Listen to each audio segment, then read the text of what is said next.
So with more money comes more problems was the way that Manan introduced himself to us like a week back, I think, a couple of weeks back. And then we decided that, that this episode needs to happen. So let's begin with Manan. Who are you? What do you do? Why are you here? And let's go. Yeah, I mean, I'm famously quoting Michael Scott from the legendary show The Office when I say more money, more problems. So I'll tell you, I'm obviously an avid viewer of The Office, as you can tell since I quote from it. Apart from that, so I run a company called Solar Ladder. What is happening with solar? What is happening in India? And what do you think is it gonna look like? We are too used to consuming electricity which is produced at a certain source. And, we have these coal power plants which then produce electricity, and then the electricity is transmitted all across, like using grid infrastructure. What rooftop solar is it's a once in a lifetime opportunity to decentralize our source of electricity production and consumption. Rooftop solar is essentially the first decentralized, commercially viable form of electricity production that we currently have. And also what's the beauty of it is it's super modular in nature.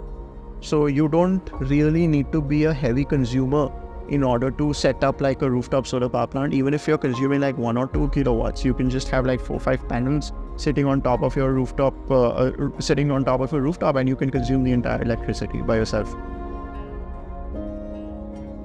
It's also the cheapest form of electricity purely due to the fact that, there is no transmission required. So again, what that can potentially enable is that if we can increase the per capita consumption of electricity for average Indian, we can actually elevate the average quality of life, because our current per capita consumption of electricity is 3 times lesser than the global average. What is the upfront capital that's required? That number really varies basis a lot of factors, but I'll give you a roundabout number, right? So I run a company called Solar Ladder with a couple of friends of mine, Abhishek and Farhan. Abhishek is my university friend and Farhan is my school friend. So we are a supply chain platform for solar installation companies. What we essentially do is we provide a software on which solar installers are able to run their business. And then there is a layer of procurement through which they can procure all the goods that goes into making a solar power project. And then there's the layer of financing through which short-term and long-term financing is provided for the enablement of rooftop solar adoption. So we're currently the most used solar software in India. We have more than 300 plus solar companies who are using our system, including large companies like Mahindra, Fourth Partner, and the likes. And we recently raised a round of funding. We raised a total of $1.3 million, and this was from Axelor Ventures, which is the fund of Infosys founders and Harvard professor Tarun Khanna, and also from Titan Capital, which is Kunal Bell and Rohit Bansal of Snapdeal, and DVC Fund, and like a bunch of angels, including Deepak Jain, who's a partner at Bain & Company. So we are, this is the story as of today. We've been at it for 3+ years. So we started this company 3+ years ago, and we've lived through countless pivots on absolutely no sort of external funding before this. Been very much like this podcast, how you guys are essentially starting it from scratch, doing the video editing yourself, doing the the lighting and everything yourself. We've had a very similar journey wherein we would be the guys who would go to the rooftops, take the site measurements, do the sales, talk to investors, even to the extent that there was certain times a truck is supposed to get dispatched from like a warehouse of ours, and we would be there at site to make sure that everything is in one piece, essentially. So that's like a synopsis of who I am and how we got here. I want to say this infomercial was brought to you by the Thought Bistro. Thank you for joining us. We have Manan from the Solar Ladder who is giving you this infomercial. Bro, No, how many times have you given that pitch? yeah, I mean, I have reached the point where there is no distinction between my identity and what I do. I think I am my work. So You are your work, but I think you are this pitch. Like, this was just one after the other. I wanted to stop you. I wanted to be like, okay, he's going to take a break. And it just went on. no, that's the no, that's the magic and the tragedy of it. Let's start with Manan before Solar Ladder. Sure, please. Who is Manan? Where does Manan come from? And up until you say 3+ years, so 2020. So let's say COVID, Right. March 2020. From 1996, 97. 96, yeah, 96. Yeah. From 96 to 2019. 2020, sorry. So, I mean, very much like you, Vishwat, I'm a Calcutta boy. So I went to school in St. James, and that's where I did 18 years of my schooling before I went to study at the University of Warwick. That's where I did my undergrad in economics. And yeah, so university was fabulous. I wouldn't change a thing about it. I was definitely one of the most active students on campus, and university as a philosophy, university was supposed to be a place where I know what I don't want to do in life. So I was involved in a lot of activities so that I know more about myself and try to understand what is it that I want to do. And the way I got to what I want to do is through a process of elimination rather than just sticking to a certain path for all my life. So that's been my journey in college. I used to participate in a bunch of raising and giving activities wherein I would fundraise for a particular organization over the summer. I volunteered one summer in South Africa teaching kids in a black township called Alexandra, and the other summers in Brazil. So these were like two essential summers that I spent thinking that earlier on I thought that I wanted to be in social impact, and but I mean through these experiences is what I realized that's not who I am, and that's not what I'm meant to do, because I get too involved in the life of the folks that I'm trying to serve. So I mean that's like a synopsis of the process of elimination that I went through in college. But otherwise, fairly active.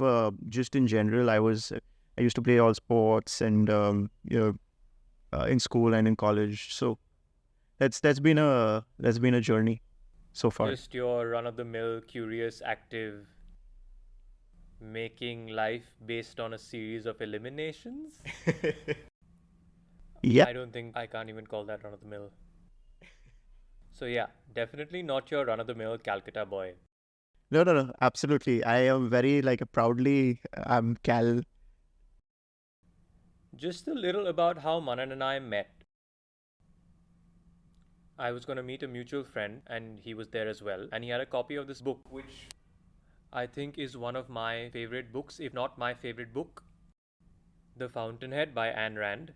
And I think that deserves special mention because I don't think Manan also realizes how much him having that book made me want to talk to him and be like, dude, I love that you have this, and I really want to talk to you as to why you have this. No, that is there's quite a note to start a friendship or any meeting on, right? So yeah, I used to have this bad habit of carrying physical books around. I mean, now that is, I mean, I try to, I like, this was back in Bombay when I just come back from university. And yeah, I had, I think we were with Shrivar, and that was the first time we met. And yeah, big believer of objectivism. Dude, I still think a physical book has supremacy. Like, how much ever you give me Kindle, iBooks, PDF, ebook, whatever, there's a feeling of reading a book which I don't think can be matched. Absolutely. I agree with you, especially the smell of it, right? The smell of books. Smell, the feel. I think there is something about holding a book in your hand. Uh-huh. No, 100%. 100%. Let's go with a believer of objectivity. What does that mean?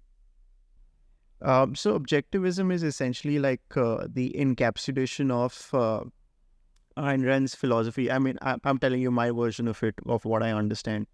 She doesn't believe in institutions. She believes in a man being an institution of his own. So there's no hierarchy. There's no hierarchy in that world because everyone is working for themselves rather than, like selfishness is a virtue in the land of objectivism of Ayn Rand. So there is no, is that right, Vishnu? What do you? I would tend to agree with what you're saying. I completely understand where you're coming from. I remember, I think I was in the 6th or 7th grade when I read it for the first time. And those first 3 words, Howard Rourke laughed. Yeah, yeah.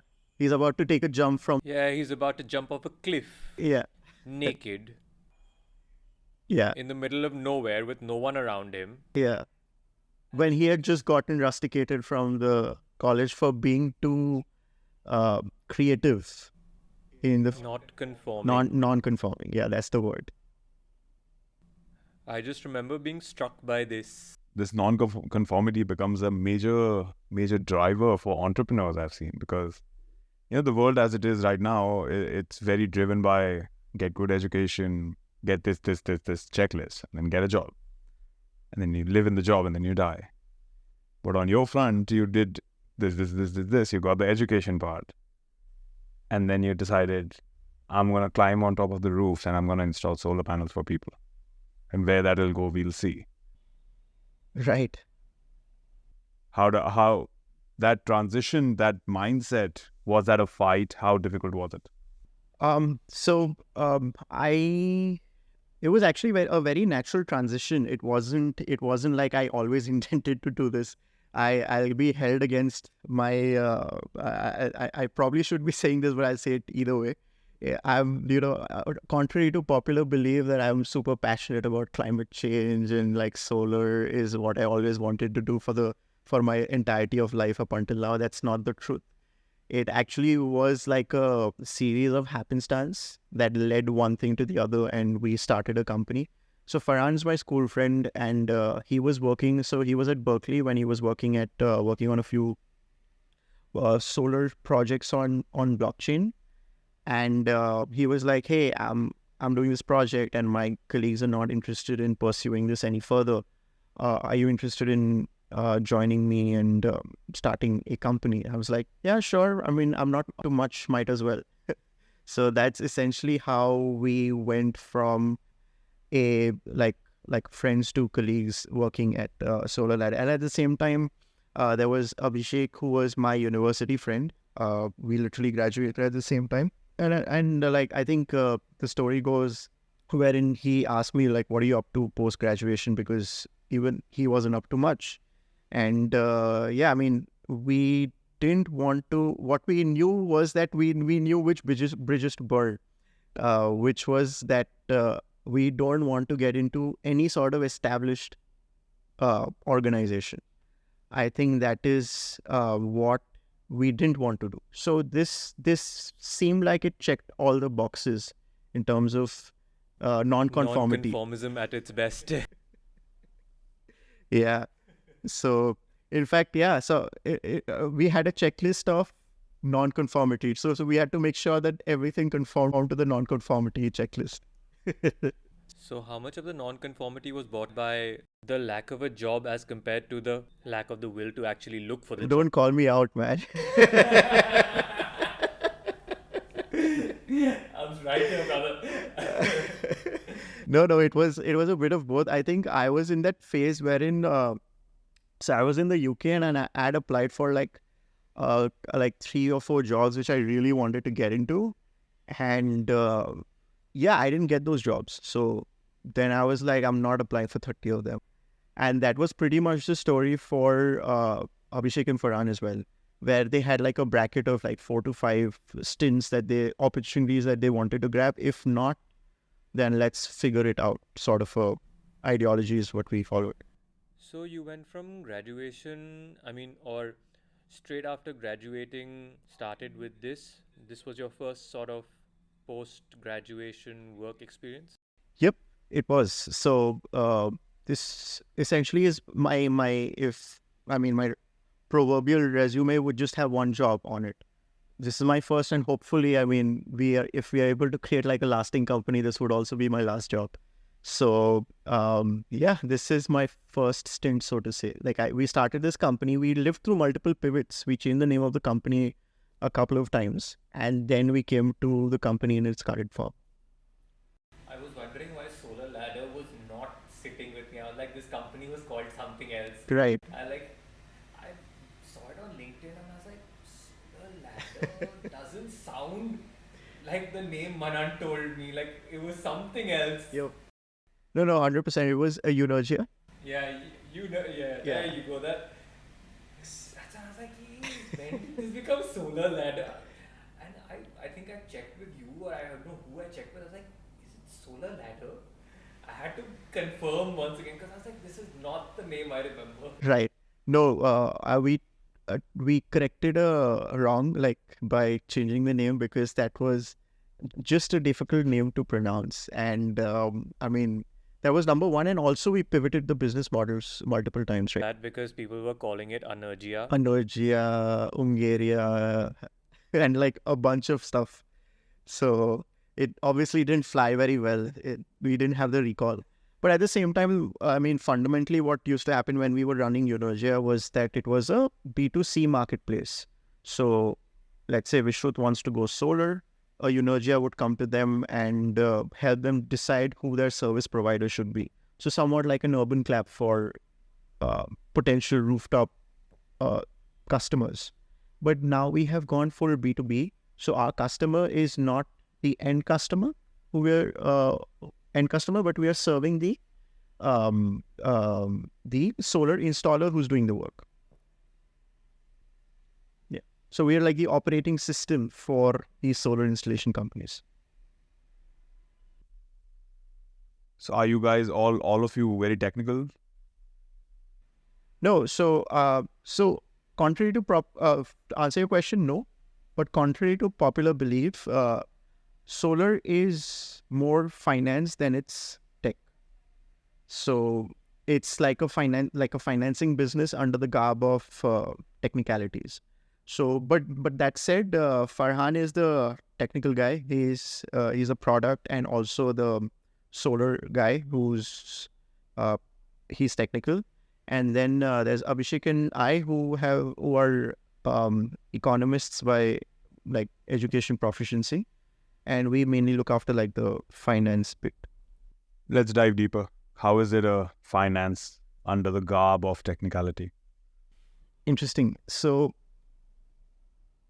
today, I think solar is very similar to a car, right?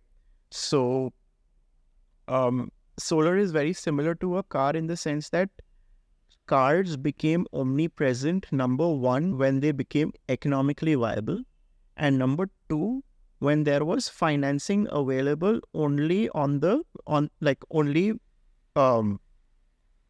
finance was available on the car itself.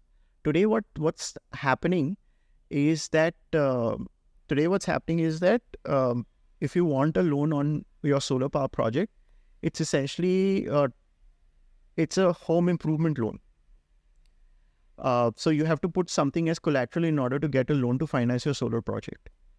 But what's starting to happen is that there are a lot of banks, NBFCs, and other financial institutions who are starting to recognize solar as an asset by itself, wherein because there is like a development of another secondary market, and there is a lot of salvage value of the solar components that go into making a solar power project. There is a lot of recognition of the solar power plant as a financial product. So I would say so that is starting to happen, right? So solar is similar to a car because there are institutions that are starting to believe that solar is a financial asset in itself. And what we essentially do is we help proliferate the adoption of solar by being that platform that is also helping distribute these loans for the end customer. That's number one. But on top of that, so that's like the one piece of the finance, which is long-term finance that is required to get to increase like the solar adoption. Today, if I was someone who wanted to install a solar power project, as you say it, I would come to you and be like, hey, I have such and such area. Or at least this is what you were, at least because you said you were B2C. Obviously, you've changed that. Essentially, what would be is that I have such and such area. I'm looking to install a solar power project here. How would it work from there on? Right. No, so we serve the solar installers. So what I wouldn't come to you. you wouldn't come to me. You probably don't need to know I exist. It's similar to so you don't need to know I exist. It's like but like the solar installer who's giving you a quotation, he's running his entire business on our system. The solar installer A. I have not come to you. I have gone to that person and been like, hey, I want to install a solar power project. Yes, that's right. But that guy, he is running his entire business on Solar Ladder. So, What does that mean? so it's an operating system for solar installers. So they are able to, give you a cost-benefit analysis of the solar power project that you're pondering over. He can give you a financing option through us, wherein you can decide whether or not you want to opt for a certain bank or an NBFC and what kind of loans they are providing. On top of that he will need to procure the materials that goes into making a solar power plant. So there's solar panels, there are inverters, there are structures, there are cables, and so on and so forth. All of which he's going to procure through us. And at the same time, let's say there is any discrepancy in the payment terms between either the financial institution or you in terms of how the project should be serviced. Again, we come in as the short-term financier and help them execute the project on smoothly. So essentially, coming back to that main point about how is this a financing business? There are two kinds of financing that are required to propel solar. Number one, broadly, two kinds. One is long-term finance, where the end customer requires a loan in order to service the project. And number two is the short-term finance that the solar installer requires in order to execute the working capital that he needs in order to execute the project. So both of which we enable. The money comes out of your kitty in order to give the loans, or are you just a facilitator for the loan between the person and another financial institution? A bit of both.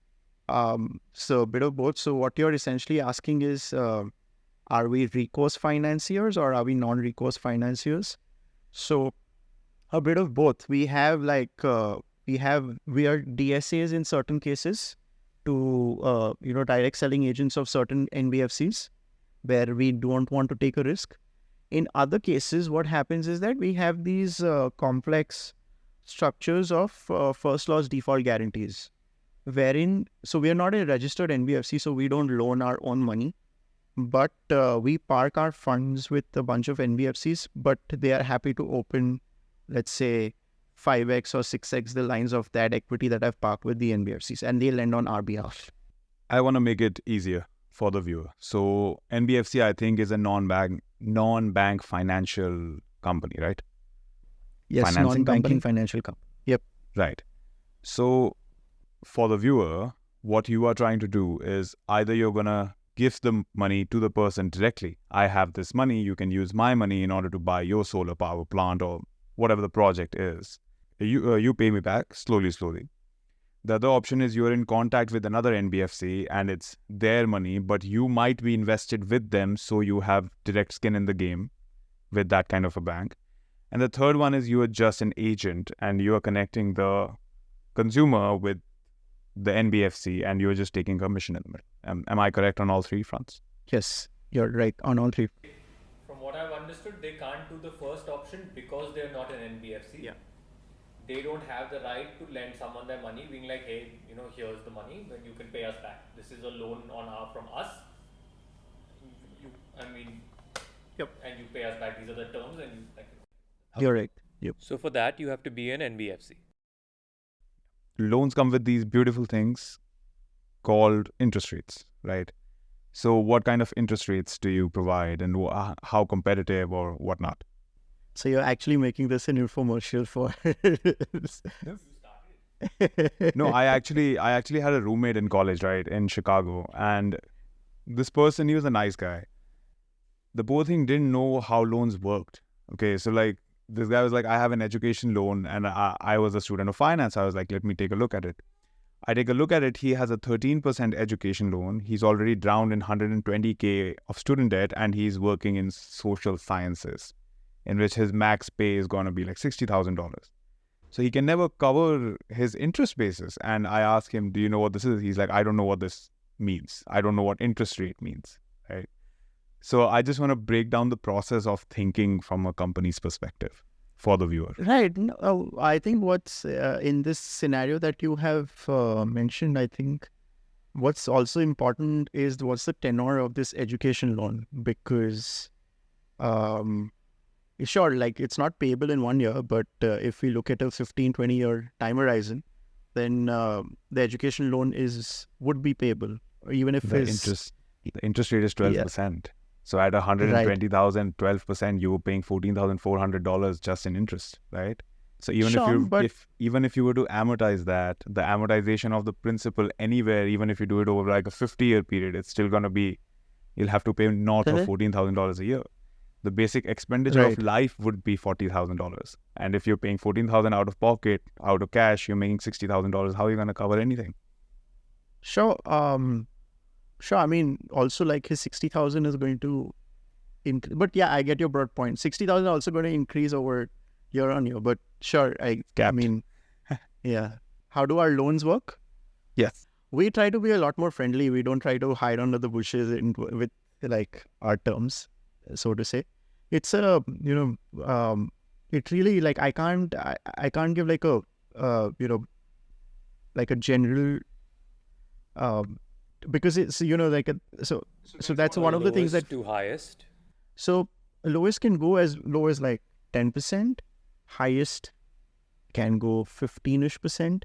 It really depends on, so when you're doing like a financial check on an entity where you have to loan, there are a lot of things that are checked, right? Like CIBIL scores, bank statements, who they are transacting with. If it's an MSME, then who are their downstream suppliers, who are their customers, what kind of concentration what kind of supplier or customer concentration they have, and so on and so forth. There are close to like 20 to 30 parameters that an NBFC has to check before underwriting a case. So, and the interest rate is obviously just one of the variables. The other variables are also like the tenor, the security, the upfront payment that the customer has to do. So these are all parameters that are decided basis the due diligence. So one of the things that we also do on the back end is we're trying to automate these decision-making processes for our partner NBFCs and banks as much as possible. Just so that I'm clear, I want to go back to the car example. Essentially, you're a Mercedes-Benz. You're facilitating the making of the car or whatever. No, actually, that does not work. You are you have like 10 dealerships, and each of them are getting cars from Mercedes-Benz. You are helping them procure those cars. If they're not able to, they're procuring the cars on order. So let me think of the best example. So housing would sit pretty well. Housing. So do you guys know of these companies called Inframarket, Of Business? Do you know? I'm trying to think of the best. So let's say shit. I had Okay, good answers how for about this when I was pitching to investors, but like I've how about we let me start with the word how about we start with the word asset, right? So for for you to be able to get a loan against anything, it needs to be an asset, right? So you say solar is an asset. It's an asset because it has like some kind of a future cash flow attached to it. So in the future, it'll produce some kind of a value for you. You take all of that value, you bring it to today, and you realize that, oh, it's worth this much. Then that this much is being leveraged to get money out of it. And that money out of it is the loan part, which you are willing to provide the people. Is that correct? Sure. Yeah. Yes. So basically, you guys are saying this will have value in the future. You take some value now, it will keep producing value in the future. Out of that value, you keep giving me my share and I'll be paid off. I think what you're talking about is like the hypothecation of the solar power plant to get another loan on top of that. Okay. I think that is definitely but like I wouldn't go that deep. I would just call it like solar is an asset, which is, you put an upfront investment and is going to like fetch you returns over a period of time. That is essentially the definition of an asset. What has qualified you to, or you guys, how are you getting your information as to what solar installers might need? So it's, I mean, that is, it's the cornerstone of any business, which is just listening to your customers, right? I think at the core of it all is what, Y Combinator very famously says, that their motto is make something people want.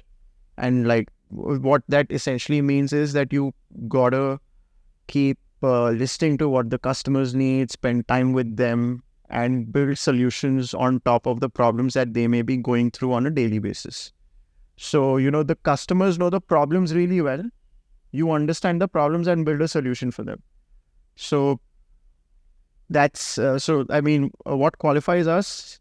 What qualifies us is just the fact that we listen to them and spend time with them. And we've done that over the past 3-4 years, understanding each and every node of the supply chain, node of what a solar installer does on a day-to-day basis. In fact, like a lot of us have spent like a few days with customers in their office to understand what all goes in and out of their factories, their warehouse, their offices, and so on and so forth.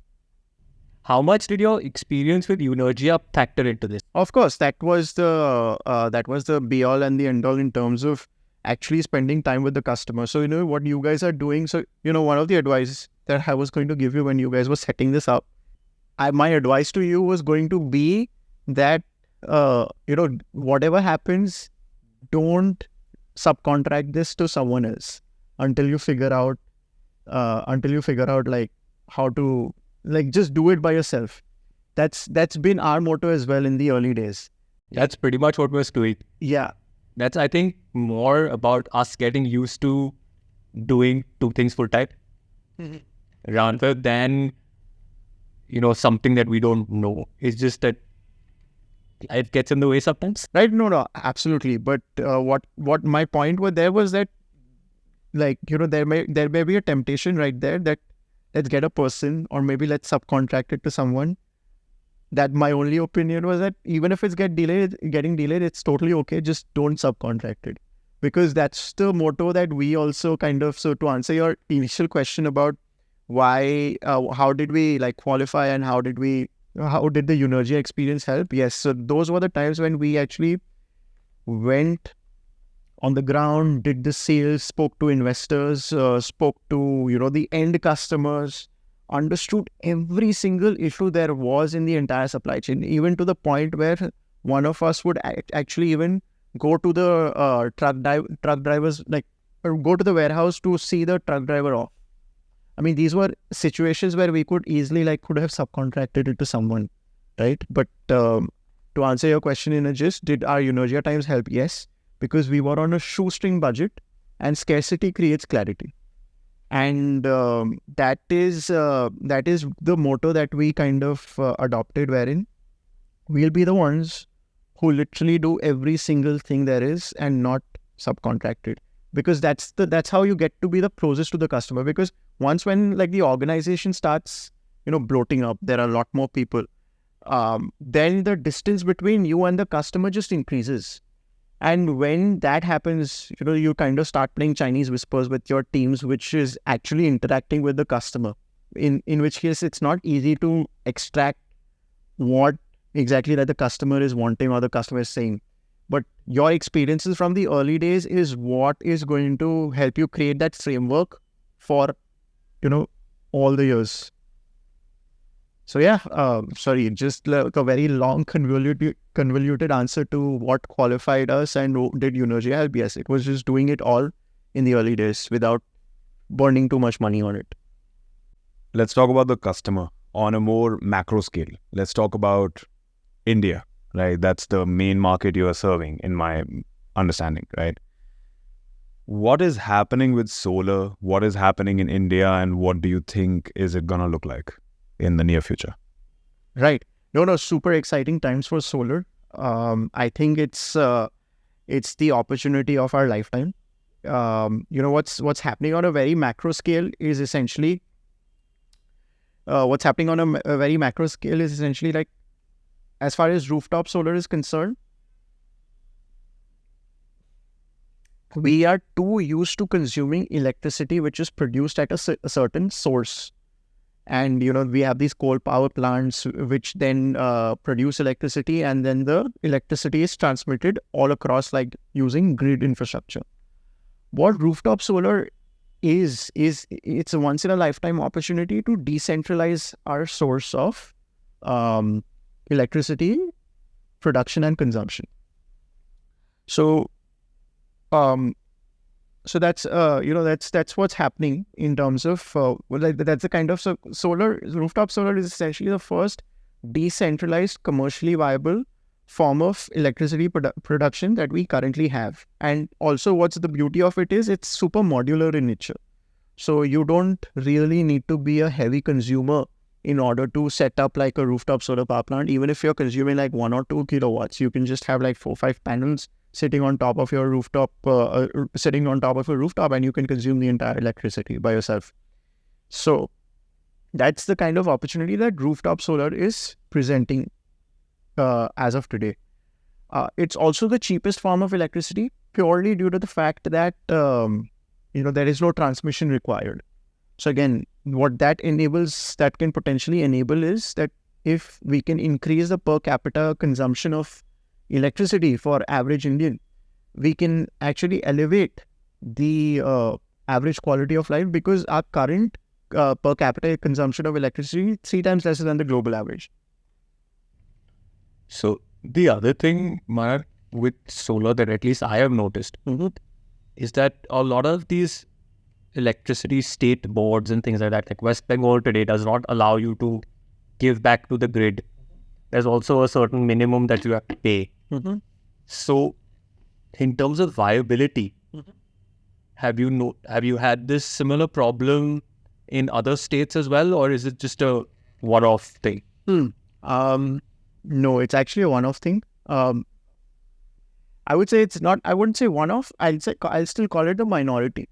So if you go to the west coast, whether that be Rajasthan, Maharashtra, Karnataka, Gujarat, these places are super friendly to solar policy in general, rooftop solar policy to be specific. Yes, there is a problem with there's like a state of flux, in the sense that we've had like a certain policy in 2015 that has changed over a period of time, and there's a state of flux which is kind of irritating for the customers. But the policies back in the West Coast are definitely getting much better. And there is a problem in Calcutta per se, with the grid not allowing net metering and other pro rooftop solar policies. But electricity being a concurrent subject, which is like falls under the central law and also like the state law. On the center, like as far as the center is concerned, they have passed a law wherein net metering is is supposed to be available to any and every consumer. So it really is. So if today West Bengal is not allowing it, it's very much stopping at the state level. That's great. I mean, I'm so glad that that's the case, because I remember we've had this conversation quite a few times, and this is back in your Eunergia days. Yep. And this was always the concern, that how viable is it when A, you can't give back, and B, you have to pay a minimum of, I think, 85% of what you've demanded has to be paid as a demand charge and things like that. So there was a whole lot there, and it was not really very commercially viable, and it was not something that we wanted to get into for that specific reason. So I'm glad that it's a very West Bengal, Calcutta specific thing rather than a India specific thing. Yes, it is a West Bengal specific thing. But at the same time, still, like, if, there is let's say, for example, you are, hypothetically, you require 100 kilowatts to meet your entire needs. You can still size your system in West Bengal to meet only your daytime needs, and it will still be commercially viable. So, if net meter was allowed, you could go in for an entire 100 kilowatt and sell the excess electricity to the grid and get credits for it. But what you can still do now is, let's say your daytime consumption is 50 kilowatt. You can still set up a 50 kilowatt system. There will be wastage of electricity units which are, excessively, produced in excess if you go for like a reverse power relay. But on a whole, you will still be like that 50 kilowatt will still be a very commercially viable proposition for you. Because just to talk numbers, right? If let's say the cost of electricity currently is 7 rupees per unit, and so I'm doing an apples to apples comparison, because 7 rupees you're paying per unit, it's an OPEX cost that you bear, operational expenditure. But if you were to set up a rooftop solar power plant, you are putting in upfront capital, and then you don't have to pay any OPEX charges.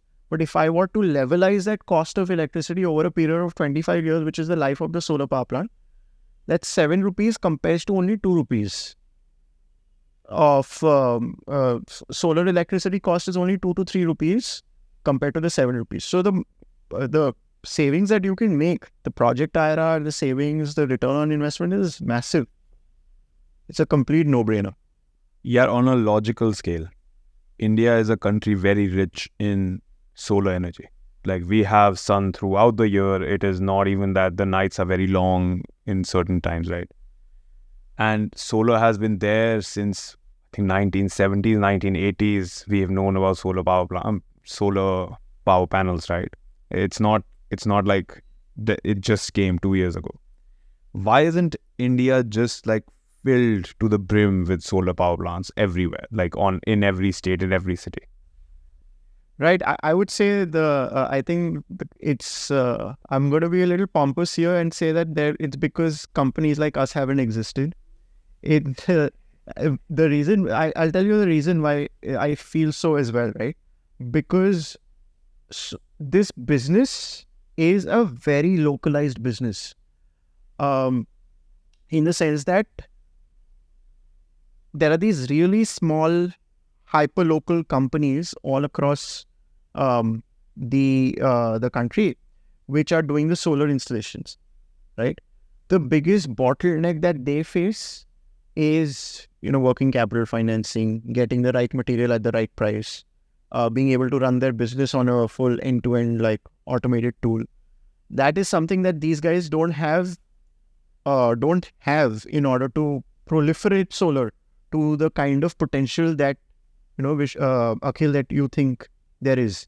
And the main issues today, as far as proliferation of solar is concerned, it's the supply chain issues. Demand, as I mentioned, is a no-brainer. But the biggest issues lie on the supply side, wherein installers are not able to operate properly, manufacturers are not able to predict where to place the material, where the demand is going to come from. These are the biggest pain points that we want to solve. And at the end of the day, access to finance remains the largest bottleneck as far as the end customer is concerned. So a lot of banks and NBFCs were previously giving loans as a home improvement loan on the solar power plant itself. But what's starting to happen is that a lot of NBFCs and institutions are realizing that solar power plant in itself can be an asset, and people are starting to collateralize the asset and give them a loan. Give a loan hypothecated by the solar power plant itself, so that they can finance that upfront capital that is required to get the power plant. What is the upfront capital that's required? Right. So it really depends on the scale that which we are talking about. Let's look at, say, a 10 kilowatt, 50 kilowatt, and 100 kilowatt. Sure. So that number really varies basis a lot of factors, but I'll give you a roundabout number, right? So for a 10 kilowatt system, it can cost you somewhere around 4 lakh to 5 lakh rupees. This is for the initial setup only. Yeah, only initial setup. And the main cost is only initial setup. So 4 to 5 lakh rupees is what a 10 kilowatt system will cost you. And then, so that's essentially like, we look at the per kilowatt pricing. So 40 to 50,000 rupees per kilowatt. That is essentially the costing. But as the scale increases, the per unit costing decreases. So the average size for a residential system is around 5 kilowatt. So that would be around 2.5 lakhs. For an MSME, that 5 kilowatt would be around 50 kilowatt. That's the average size for an MSME. That would be around 25 lakhs. Or actually, it's the per unit cost decreases. So I would say around 20 lakhs. And then for an industrial, let's say warehouse or even like a large factory, it can go up to 500 kilowatts, wherein it's again the per unit cost decreases to around 35,000 rupees per kilowatt, and that would be approximately 1.75 crores. There's space limitation, right? Like it completely depends on how much space you have on top of a warehouse to even be able to set up a 500 kilowatt plant. Am I correct or am I incorrect? Absolutely. So, as I was saying that this is a very customized product. It's not standardized by any means. So, when we do, so these are like one of the biggest complications when I was referring to the kind of problems that solar installers have. Even like a technical site visit requires a lot of deliberation before giving a proposal. In other industries, giving a proposal is very standardized. You give like a 1-pager PO or a PI and that's about it. But over here, let's say you want to set up a solar power plant for your house.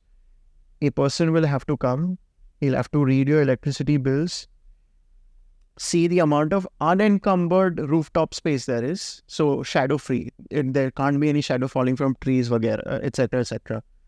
Then ask you the question about how much space you are willing to give up or put up a superstructure for in case you are wanting to not give up the space. And then, essentially you'll have to run the entire simulation on another software. The software essentially is like, to see कि इस particular building में, इस latitude longitude में कितना sunshine गिरता है over the course of the entire year. Because that differs from one place to another. And the cost-benefit analysis will be majorly dependent on that parameter. Absolutely. So, a proposal is very intricate. And, at the end of the day, you're not just putting a solar panel on your rooftop. There is a structure that is essentially supporting it. Then there's an inverter, which is the brain of the entire power plant. Then at the same time, there is an entire cable laying you got to do. You also need to make sure that water tank is aspas so that you can clean the panels on a regular basis. It's a very customized solution. And do you all also do something based out of batteries? Like if someone say wanted to connect a set of batteries to their solar power project as well? Right. So batteries are in. Do we enable them to do it? Yes, of course. But are batteries very commercially viable as of today? No. Absolutely. That is something that I would say outside of India, a lot of the people that are facing this issue with solar power and why they're not putting it is mainly because of the batteries and because they can't utilize their whole thing at night. Yeah, absolutely. You're right. Like batteries are not commercially viable in India. Abroad also, it's lesser so, but it is the future. Yeah, 100%. So Akhil and I are major battery enthusiasts. Oh, So we really like to read about a lot of batteries. We don't know much about how to make them, but I think when we were doing our news segments and stuff like that, we used to always have our hashtag battery news of the week. oh, really? Yeah. Oh, you guys got to do like a podcast on that particular topic alone. We'll get someone who's a battery expert. That'll be more informative.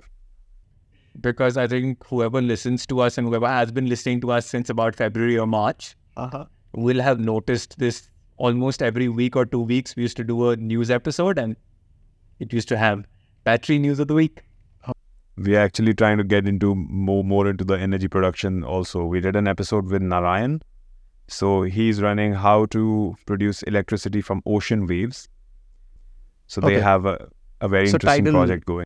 Not tidal, waves. Like the waves hit the machine and then it just sort of like they use the power that the wave, they use the power with which the wave will hit that machine to create the motion. So it's not, I think tidal was more based on plates moving as per the tide and all that. I think this is more to do with initial, like how a wave initially will hit. Got it. This machine, which is still in testing phase. I think he said that it would be implemented by March 2024. I mean, the mechanics of it would be still similar to like hydropower, right? I'm not sure exactly the mechanics, but you can watch our episode for that. Yeah. There is definitely a turbine attached to the whole thing. Sure. Everybody should watch that episode. Watch it, like now. That episode will be out by the time this is out. So hopefully everyone watching this has already watched that. If not, link is above. The per capita energy consumption has been a very interesting topic of discussion. I think Bill Gates has been a big proponent of that as well because of this book written by Václav Smil, who talks about exactly whichever society has been at the top of the food chain has always had the highest level of energy consumption. For example, right now it's the US who is at the top of the food chain and their energy consumption are bonkers. Then it's China, again, bonkers, right? Even in the past when it used to be like Roman Empire, their energy consumption, including the human mechanical energy, was at the top of the food chain. So, do you think you being an enabler for people to set up solar businesses in the first place, right? That's what you are enabling people to do. Go out there and set up your own solar business. Do you think that can significantly push India into a lot more energy consumption per se? Right. Just one thing I want to, differentiate is energy is very different from electricity. Like that's definitely one very strong differentiating factor between the two. To answer your question, yes, we are we want to increase the per capita consumption of electricity. That is definitely one of the missions that we, swear by. Because we feel like today, if you look at it from, again, like a very macro scale, only 3 to 5% of the entire like households and offices are actually air conditioned. And the summers are just getting worse, right? There's an entire angle about how climate change adaptation is a big issue and is going to be a very big issue as years go by and when we go into our 2030s and 2040s.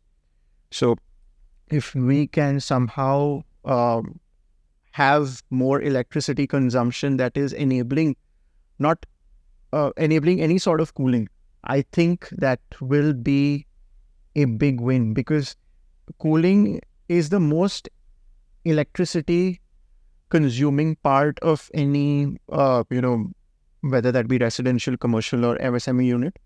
And the applications are, in a hot country like ours, is not just about like getting like cooling for people, but it's also for supply chains, for cold supply chains, for food, and so on and so forth. So there is a massive ceiling when it comes to being able to increase the consumption of electricity.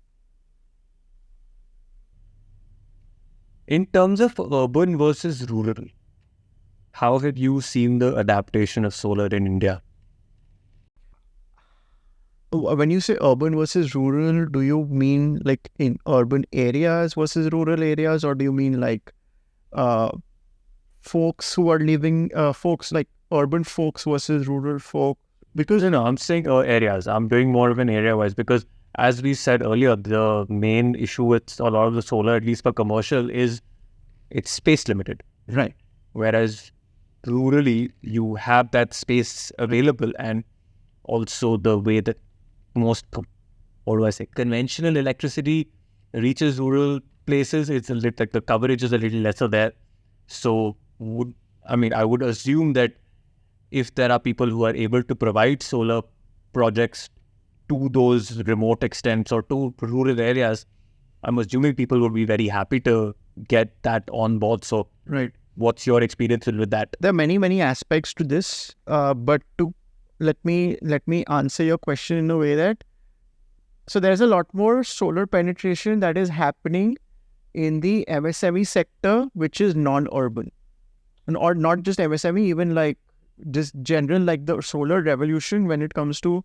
So there's the most amount of rooftop, most amount of solar that is set up in large parcels of land. There are essentially two kinds of solar. There's the utility scale solar, and then there is the rooftop solar. Of course, there's like floating solar on like oceans and stuff, but I'm not getting that. On the land, there are essentially two kinds of solar: rooftop solar and utility scale solar. The most amount of action is actually seen in the utility scale solar, where the likes of Adani, etc., setting up large power plants and transmitting that electricity all across the country. So Adani also owns the grid, so they supply that electricity to their own grid, and then that is in turn consumed by us. But again, we believe that that's not the right way to go solar. The right way to go solar is decentralized rooftop solar, which is ridding ourselves of the inefficient grid infrastructure that we currently have, which is 200 years old. To answer your question to get further into rooftop solar, where do we see a lot more action? It again is in rooftop solar, we see a lot more action in the industrial sector, in the large factories, then it trickles down to the MSMEs, again, which is non-urban. Urban doesn't see too much of an action. Urban areas in India don't see too much of an action, and we don't expect it to either, because of the fact that, as you mentioned, there isn't enough roof space available in order to set up these power plants. So even if you were to set up, let's say you had limited unencumbered space and you were able to set up a small rooftop power plant, it will only meet a very small portion of your needs. Especially for commercial. Yeah, exactly. So what I was referring to more specifically was decentralized rooftop solar in rural areas where the conventional electric grid doesn't usually get there. Got it. Okay. So about that, so yes, there is a lot of incentives being, so currently there's a Kusum scheme which has come out that has to do with empowering farmers with solar solutions in order to power their pumps, in order to, water pumps that is used in irrigation. That kind of application is seeing a lot of traction, and there's a very strong incentive and subsidy schemes in order to proliferate that kind of application. If we're talking about rooftop solar specifically, it's an expensive, it's expensive for rural communities to adopt rooftop solar, but at the same time, there are a lot of organizations that work under the mission of making electricity accessible to all, and they are doing it under their own funding, so to say. Do you think it's gonna get cheaper in the next decade, in the next 5 years, or whatever? Rooftop solar in general, not as much as it has in the last 10 years. So just to give you an idea of the price points over the past, like 2010 to 2020, I think 2010 it was 10 times more expensive than it was today. Essentially, you know how like certain technologies, especially like semiconductors, they fall in prices over a period of 10 years. That kind of has already happened. And we don't expect too much fall in prices any further after, you know, a reduction of 10x has already happened in the past 10 years. So we've reached a price point where it is commercially viable. It's a no-brainer. I think the actual, like as I mentioned previously, the actual problem lies in the supply chain and the lack of access to finance. So the technological shift has already happened. There needs to be more innovation in storage, batteries, business models that is helping proliferate rooftop solar. That's the kind of phase that we are in. I'll tell you why my question in the first place. Because once I do get financing from you, let's say I get it for 25 years, and my belief system is that, yeah, the solar has gone down so much in the past decade. What if I get trapped into like a 25-year thing where I have paid 10x the price and 5 years later I feel screwed? Is there an insurance? Is there some sort of a defense mechanism for me to make that decision easier? Right. No, that is actually a very big issue that a lot of folks face for adopting solar. And that is, you know, it's a very volatile, like solar panels in itself are very volatile. So you can't really time when to get your solar power plant, is what I feel, especially for like a residential system, which is like fairly small. So I think the best time to go solar was yesterday, is my opinion to everyone. You shouldn't try to time it because it's not really worth it. And especially when you're going for like smaller systems, of course, when this quantum starts getting larger, then, you know, there needs to be a lot more optimization in terms of costing. But is the technology going to evolve? Yes, it is. I can't say that it's not. There may be other forms of technology which will be, you know, like for example, there was a research which was being done at Stanford wherein certain solar panels were able to produce electricity at night. So those kind of breakthrough technologies will keep coming, but at the same time, what you have to look at it in terms of is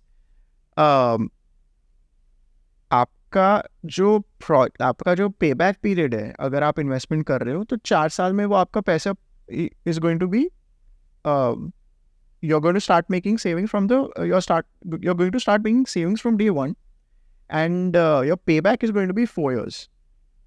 And there is a significant secondary market which is also starting to come up.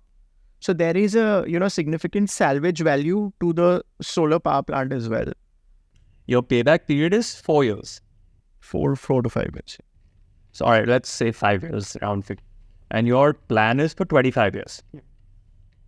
So, what if 5 years down the line, there is a better offer? How does that work?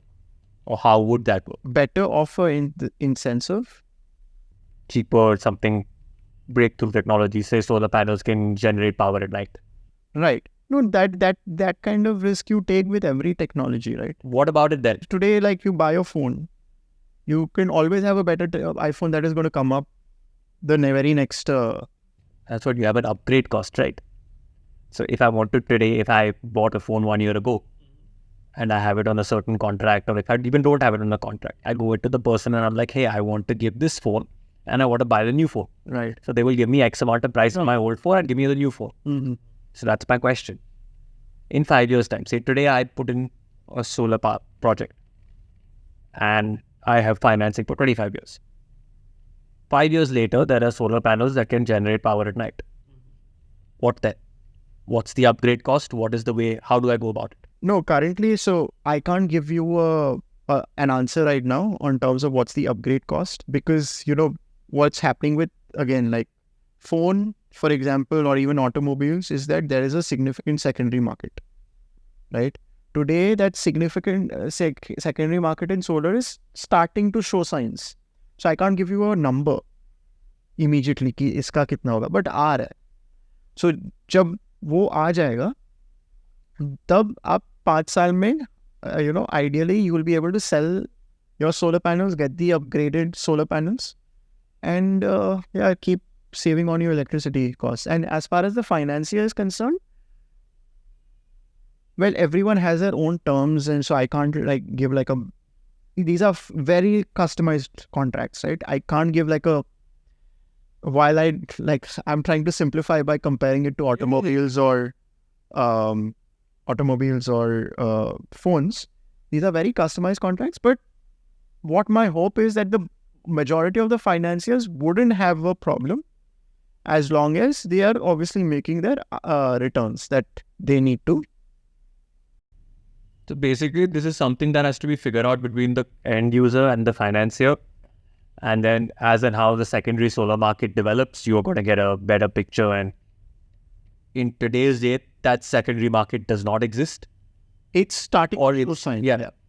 So that level of secondary market, let's say, as there is for, say, mobile phones or cars or whatever, that doesn't exist, right? Which is why as of July 2023, we don't have a way of, saying that, okay, maybe in 5 years you have a certain upgrade cost, but you do envisage that comes in 100%.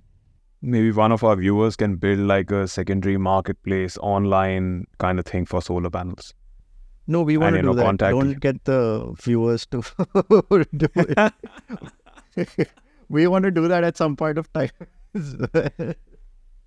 But sure, so you named a couple of companies that you see yourself as, right? You were like, I am Salesforce, I am IndiaMart, I am XYZ for solar, right? I see you as YouTube for solar. Why I see you as YouTube for solar is because YouTube as a platform allows for the creatives to come on and set up their careers as creatives.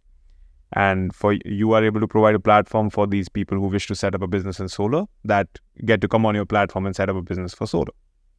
So let's get a deeper dive into numbers. How many businesses have been able to set themselves up because of you? And if you're comfortable with the whole, my numbers are this, we would love to hear some. Sure. Yeah, YouTube is definitely a great example. Another very good example would be YouTube for creators is a good example. Another great example would be, let's say, Shopify for e-commerce. So these are essentially enablers.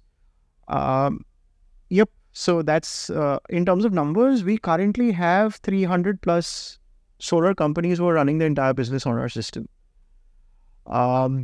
In terms of, I was talking about, I spoke about the wrong north metric. Our actual north metric is essentially how much solar we have deployed and essentially how much carbon footprint we have reduced. So directly or directly or indirectly, we have essentially 300 megawatts, which 300 megawatts worth of solar, which is deployed by customers who use our system. 300 megawatt, this is over the past 2 years, so 2021, 2022. 2023 numbers are not fresh yet. But, this is how much we have enabled in the past 2 years, 300 megawatts. In terms of numbers, that is approximately worth $100 million. Yes. So $100 million worth of solar has been deployed by customers who use our system. So you all are making money based off of subscriber models that these people sign up with? We have the way we make money is essentially, so sure, we have like a software subscription. That's one piece of it. Then we also have like when people purchase material from us, we make money there. When people get financing from us, we make money there. And the idea is that we are also building a lot of value-added services in terms of, like, for example, if someone needs a design or needs to do a site visit and they don't have a personnel, we are trying to get into all those segments, basically everything that our customers needs. And wherever a monetization opportunity exists, we try to. But yeah, a major revenue actually comes from selling materials to these customers who use our system. And of course, there's a software piece as well. So you're basically connecting the supplier of these products, whatever, say, like someone who's manufacturing a solar panel, someone who's manufacturing the thing that the solar panel stands on, the structure, the materials for that structure, etc.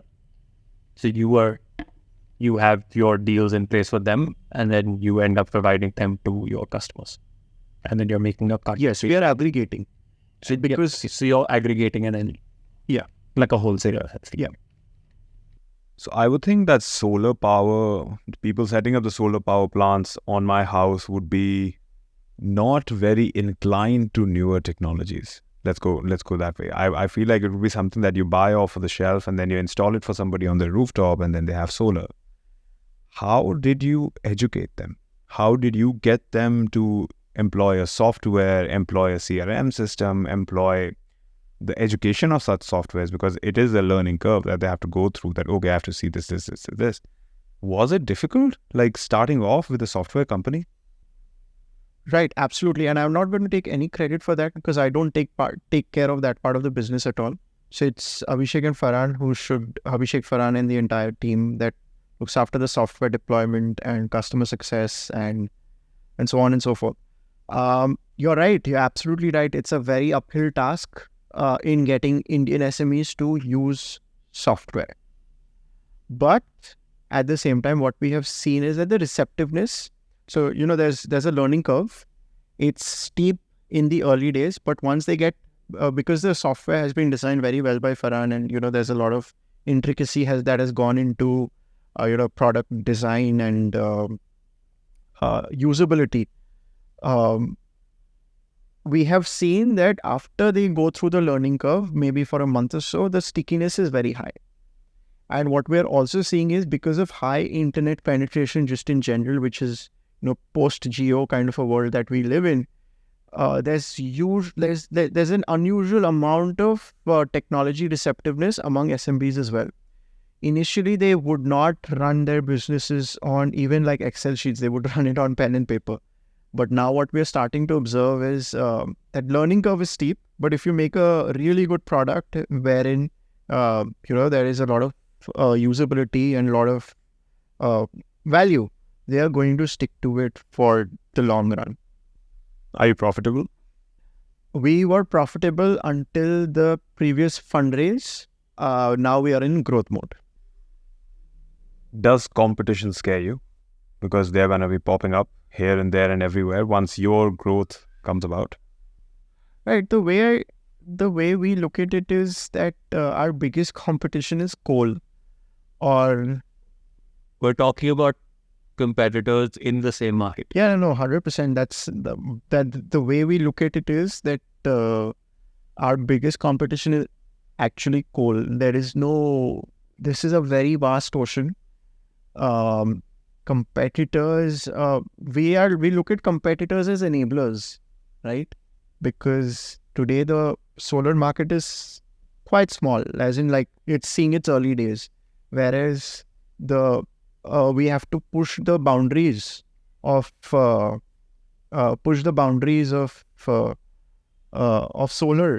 So if there are competitors, we are pushing, like so-called competitors, we are essentially pushing like the borders together.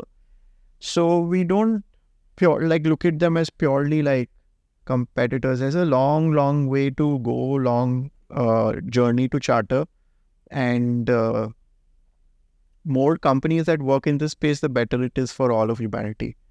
And in fact, I'm not just saying this from like a holier than thou kind of a perspective. We actually kind of believe that. And I was actually like, funnily enough, I was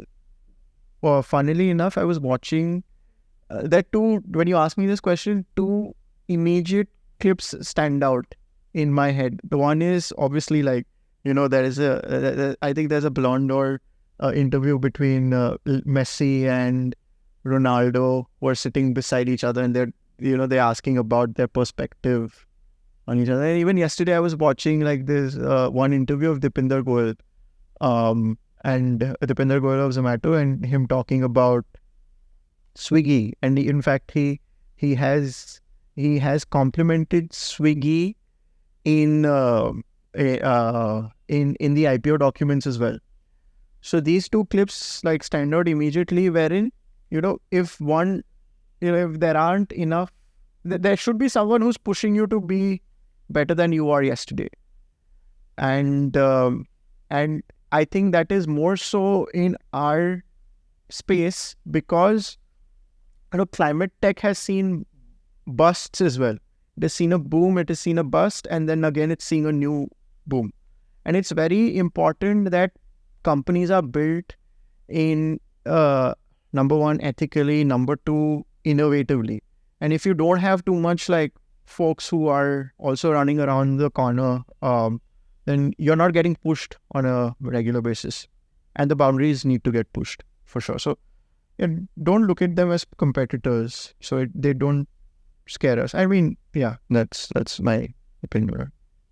Big statements, man, comparing yourself to Messi and Ronaldo. Yeah, no, of course, you got to keep aspiring.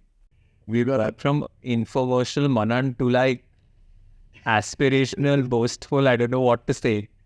We went from Salesforce to YouTube to Shopify, and now we are at Messi Ronaldo. No, these are just like we don't. But I just want to get back one question I had. You said the learning curve is steep for the first month, yeah?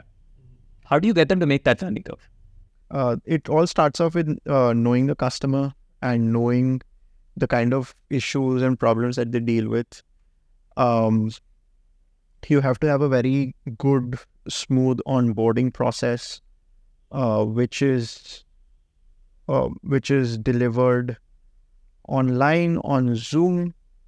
You have to have very strong customer support mechanisms which are always there in order to even help them with कि ये button press करने से इसमें क्या होगा, that kind of queries. So India is a place where customer service is not not at its best. So even if you go an extra mile and give superior customer service, people are willing to stick with you. So great onboarding, good customer support, usability of the product. Obviously, that is again like something that has to be given kudos to the entire tech team. They've created a very user-friendly product, which is easily, it's intuitively getting used by multiple companies which are first-time software adopters. So even if you look at there are certain, if you look at Khata Book, for example, in India, what they have done is they've gotten like Kirana stores to start using software for the very first time. So that's essentially like, that's the kind of mindset that you need to have, wherein I think the broad three pillars which you need in order to get first time software adopters to use software. So great customer support, good onboarding, and number three was just product usability. So I wake up tomorrow morning, I see this podcast, I see Manan is sitting there talking about this company, and it's going to enable me to open a solar company.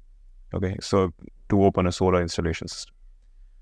I go online and I start thinking how to set up this thing. What now? What's the next step? How do I get to Solar Ladder? How do I set it up? What's the process? Well, the first thing you do is you start using the software, right? Wherein you can run your entire business. You can create your projects. You can start doing sales. You can start creating proposals through which you can start pursuing the end customer. So that's the entire end-to-end software you can run, end-to-end business you can run on our vertical SaaS tool. How does one get in touch with you? So you are on our website. You get in touch with us on our website. Chances are, if you're starting a solar business and you know someone who runs a solar business, they may refer you to Solar Ladder, and because we are the most used solar software in India today. So that's another great way in which we get a lot of customers is through referrals or through the solar, like our website. So that's number one. You start using our software, start creating proposals, start doing sales work. Then once you will start winning certain projects, you will require material in order to set up these projects. You require the material at the right time, at the right price point, and you require all of that from one place. We are that one-stop shop place through which you can get all the materials that goes into making a solar power plant. So whether that be a solar panel, an inverter, steel structure, cables, pipes, so on and so forth. So everything you can get from a one-stop shop marketplace. Then on top of that, you realize that, okay, this customer is great. He wants to go ahead, but he needs some sort of financing because he doesn't want to pay the upfront capital. Again, we arrange the financing for you to push to your end customer. Then at the same time, you realize that, okay, this financier who is financing the end customer is not willing to pay me upfront for executing the project, and you require working capital financing. Again, that is something that we help you get. So it's a full, every pain point we have taken care of. And then we are also building like value-added services. Like, let's say you also need to get a permission from the DISCOM in order to, for the power plant that you have set up. Again, that permission also will help you get. So it's you don't have to run around 10 places, especially like an SMB, which is like a 3 to 5 member team. You don't have to run around 10 places to get 10 things done with 10 different people. We are there through one-stop shop where they can get every single thing done. How much will that cost me? So our tool is a freemium tool. You can start using the free tool to start using maybe the basic functions like CRM and sales proposals. But then as the time goes by, you can start, our software isn't priced at much. So it is suited for the SMBs. So it's the pro and the premium versions are not priced more than 2,000 rupees per user per month. Right? So that is the cost of using the software. But when it comes to, now it really depends on what you want to purchase from us, whereas the pricing differs, the quantity, etc. So usually we try, our customers have seen, I won't be able to tell you how much it costs because it's not a standardized thing, but what I can tell you is that they end up saving at least 3 to 5% on their costs when they purchase from us as compared to purchasing from the market, because our pricings are better, our working capital financing is there, so they can get material on credit and so on and so forth. And 3 to 5% is, by the way, a very, very large amount when you look at it from 3 to 5% of the revenue, right? Which basically translates to, if the profit margins are, let's say 8 to 10%, then we're essentially talking about like profit increasing by 30%. So that is a massive value prop that we are providing. And then also, you'd also need to, if you want to look at it from another perspective, they don't have to go around running to 10 people to get 10 things done. So that is another like unaccounted cost for that we are saving for them. Let's have you anti-sell solar. Why is solar bad? Vishwat, Akhil, do you guys consume electricity? Of course. You don't need to consume as much electricity, you know that, right? Like you can live an ascetics life and not have like air conditioning cooling you, and you don't need so many lights. You don't need all these appliances around you. So that's anti-selling electricity, anti-sell solar. Yeah. I still have natural gas, coal, dams, fire. Sure, I'm wind. starting here. I'm starting here. Oh, no, bro, you missed his point. I think he's gonna try and anti-sell electricity because according to him, solar is the best thing to do for electricity. To the moment you're There you go. We should got it. But okay, no. to your face. Like the expression, oh my god, I know this camera has gotten it and it's gonna be like zoomed in and front and center because the cringe on your face that you were telling us, you can live an aesthetics life. You don't be. It's like, it's like one of those questions when you go like for a job interview, someone will ask, like, what's your biggest weakness? I work too hard.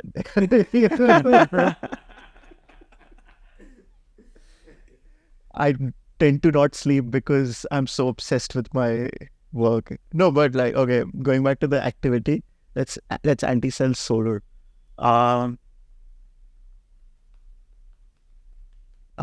Shit. This is, how do I anti-cell solar and not sell anti-cell electricity? Yeah, man, it's a difficult one. Well, I think what solar does is definitely like it takes away space from your roof. So what we have seen is what like the main issues that a lot of customers face are, number one, if they are not, they don't fall under the realm of financial accessibility and they don't want to put the upfront capital. Those are the folks that get off the solar realm. Number two are folks who probably don't have a pakka house. If they have a kacha house. So in that case, you can't set up like steel structures on which you set up a rooftop solar power very easily. Those of our viewers not from India, Pakka house is a house with cement and columns and like most of us live. Kacha house is something that's made out of mud. It doesn't have any columns or steel or any support as such, which is why it cannot support structures on top of it. Yep. So if you are one of if these are if you fall in one of the two realms, then solar is not a great proposition for you. Third would be maybe if you don't want to go for a superstructure, right? Like usually, the thing with India is that terraces are actually a place where community, like a community gets together and has a good time. Putting up a rooftop solar power plant kind of blocks that space. And even when you put up a superstructure to put up that solar power plant, the natural sunlight penetration in that rooftop space is kind of decreased. So if you're, again, like you really value your terrace and you want it to be the way it is and don't want, any sort of encumbrances over there. So then rooftop solar is not a good sell for you. This is again for residential. Today, if you're a MSME, it's very difficult for me to anti-sell solar because you're not looking to make profits. I think that's if you're not looking to make savings and profits. I mean, that's when you don't buy or put solar through some. When you ask a solar guy to anti-sell you solar, even in his anti-sell, he is saying maybe. Even in his anti-sell, he's saying if. Yeah, and he's selling solar. He's like, you don't like to make profits, you don't like to do this, then don't set up solar. So now we have a final question for you, left for you by our previous guest. Okay. And funnily enough, it has worked out well enough that it goes with the first line of this podcast. More money, more problems. Right. So we're taking money out of the equation. So he says, if money doesn't exist as an entity in this world, where would you be? Whoa. If money doesn't exist, and I honestly, I think I'd still be doing the same thing that I am right now. Yeah. I love what I do. I feel like it falls very well into my ikigai. Ikigai essentially being, so yeah, that I think it falls very well into the realm of what I would have liked to do.